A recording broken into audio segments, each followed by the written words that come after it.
One big announcement, of course, was that he is going to institute an independent commission of inquiry consisting of both Zimbabwean and international and foreign nationals.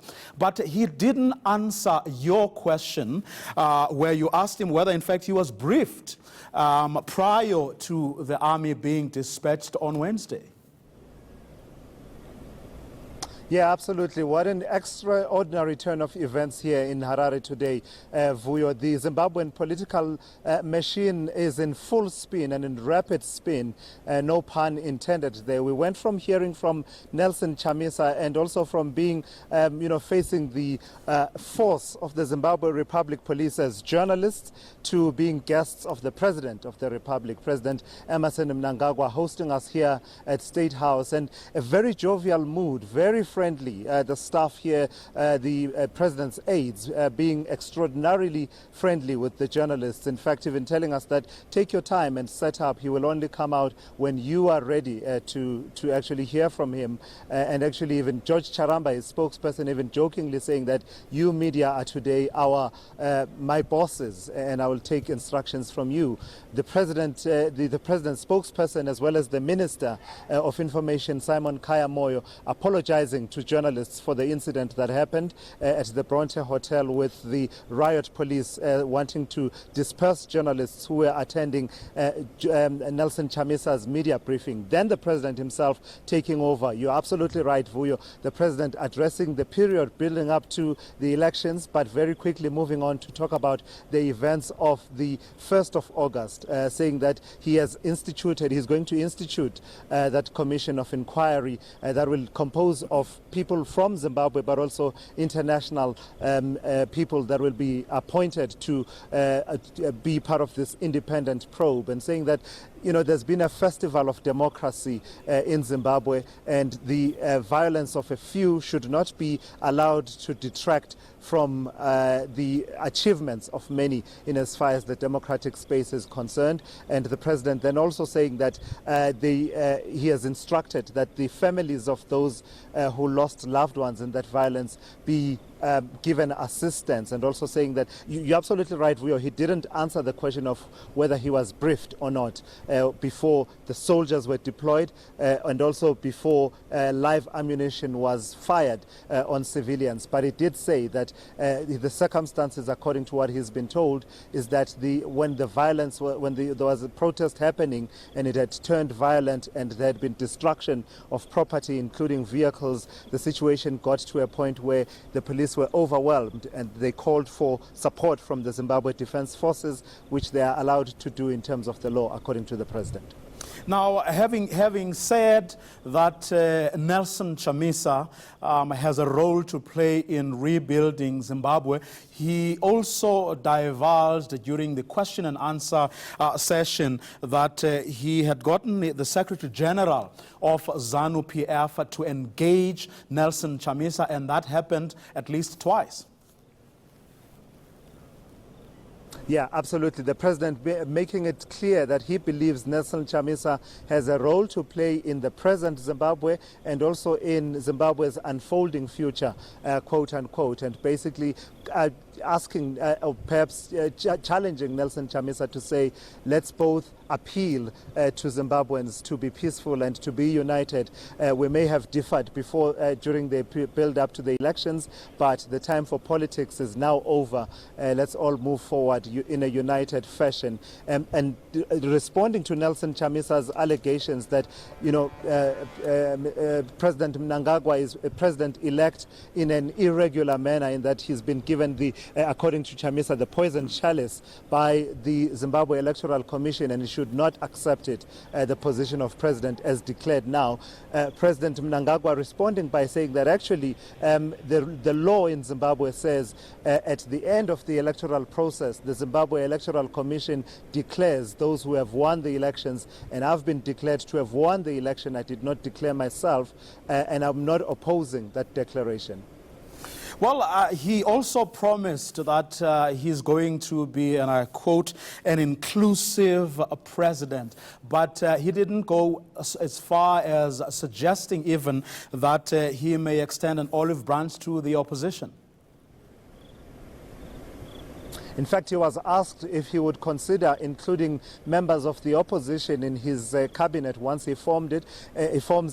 He says in terms of the laws of the country and the constitution, there's about 9 days after the declaration of the results that actually there should be this inauguration. And until then, he's president-elect, and only then will he be able to apply his mind as to how to compose his cabinet and his government. But you're absolutely right. He's again hammering on that point of unity and peace, which has been his mantra, which many, of course, will then juxtapose with the extraordinary events of Wednesday when we saw soldiers on the streets of Harare. He does say that that will be investigated, but I mean, everything he says now is being judged against that backdrop and against the backdrop of some of the events we saw earlier on with the riot police charging at a media briefing that was to be hosted by Nelson Chamisa of the MDC. I must say the media briefing did at the end of it all, after all that commotion, after all that, those terrifying moments when we were basically facing down the Zimbabwe Republic Police riot squads, it did go ahead after that, after the intervention of Simon Kayamoyo, who is the Minister of Information. Let's stay with that particular briefing, Thulas, where Nelson Chamisa, of course, disputing the Electoral Commission's numbers. But what are they going to do next? Are they going to court? What's their next move? We are none the wiser, Vuyo, as to what Nelson Chamisa's legal and constitutional roots to challenging the results that were announced by the ZEC entails. He says, strategy should always remain strategic, his exact words. So he says he doesn't want to reveal too much as to what their strategy is. But he does say that they have ample evidence, does Nelson Chamisa, of how the election results that were announced by the ZEC are fake. And he's basically saying that he's ready to form a government and saying that the people of Zimbabwe must know that, their celebration is deferred, but it's not completely out, that it is coming. They must just remain patient. And basically, it seems to be a two-pronged strategy, if I read between the lines of what he was saying. One is the legal and constitutional roots, which is at the moment is not specified, but the second one is political. He says they will quote-unquote connect with the people, emphasizing that they will not be violent, Nelson Chamisa saying that they will not be violent in engaging in all of that. You will know, Vuyo, that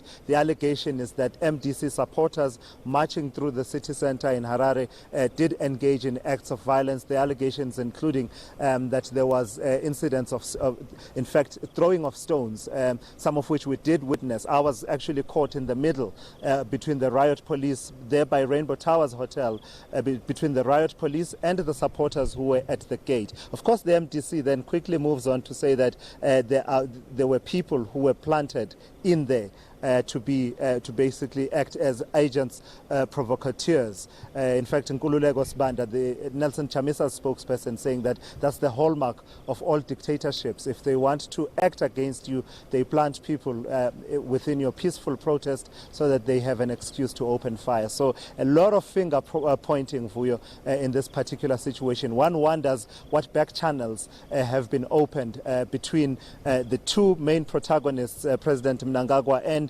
Nelson Chamisa, but as well as regional players, including people such as President Cyril Ramaphosa, who congratulated President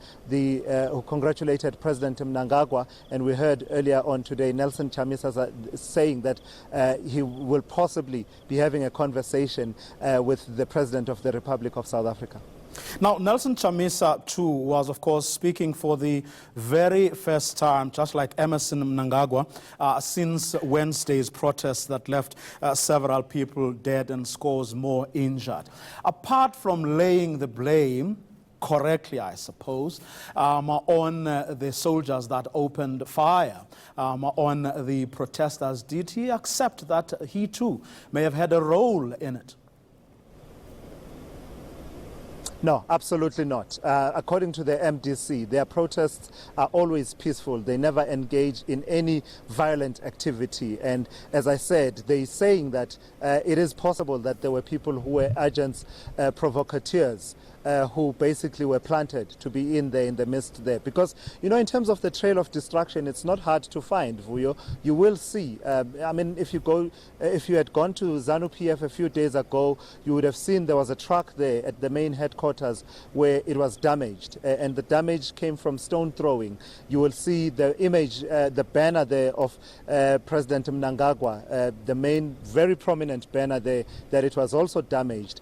We've also seen visuals, and also actually went and drove to the area of the, it's now known as Simon Mzenda Avenue, that used to be known as 4th Avenue. That's the area where the ZANU-PF Harare office is, and we did see vehicles that were damaged there in a fire there, that according to reports and according to police was, let's be very specific, allegedly started by MDC supporters. We did not personally witness that ourselves, but that is the account of the police that we're simply repeating. You did see all of that, but Nelson Chamisa says they are absolutely not responsible for that. They did not engage in any violent activity. They are a peaceful party, and they believe that there were agents, provocateurs that were part of that. In fact, he says, how can the people who don't control the police and the army machinery be held accountable for the pulling of the trigger with live ammunition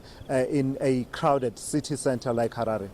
Which I suppose is correct. Lastly, Thulas, before I let you go, do we know what has come of reports that there was a warrant of arrest out for Tendai Biti of the MDC, and also that there was a search warrant issued for MDC headquarters?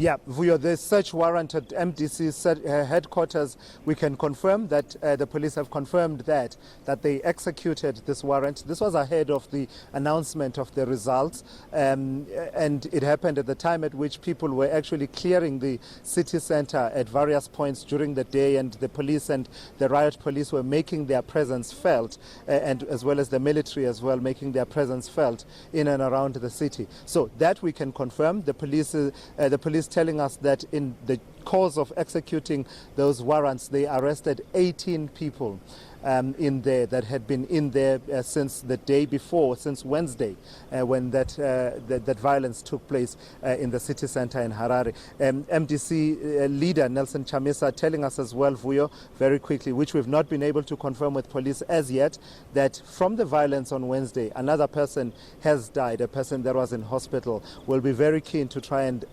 confirm that. We've been running from one end to another because immediately after that briefing we came here to the briefing by the president. So in terms of Tendai Biti, the police telling us yesterday that there was an impression given that the police did not want to speak to him by now. In fact, they're saying nothing could be further from the truth. They still are keen to have a conversation with Tendai Biti. Then the Zimbabwe Lawyers for Human Rights as well, one of their legal representatives in the wake of what happened at the Bronte Hotel involving the riot police and the media, something that was absolutely scary, I must say. We have been in many scary situations, but that was particularly scary, that confrontation. The Zimbabwe Lawyers for Human Rights, their representative who was there, saying that perhaps there might be a need to engage the courts and try and get a kind of order that prohibits police from interfering with ordinary citizens going about their lives, and also with journalists also going about doing their business.